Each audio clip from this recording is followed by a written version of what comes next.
Hi, Innovator here with a super quick tip you are going to love. Make any zip tie reusable, anything of a reasonable size. It is so simple.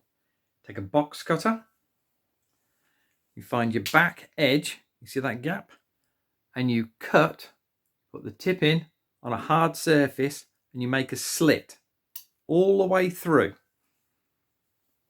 So this top bit opens up like jaws. Watch this.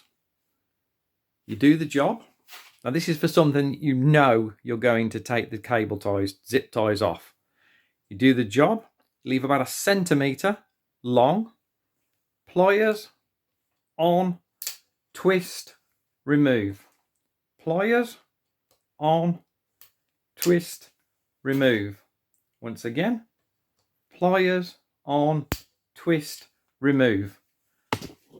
That is excellent. Now I don't know if you can see this. Here we go. Look, can you see that? Can you see that slit in the back? That is all you do with your box cutter. That is amazing.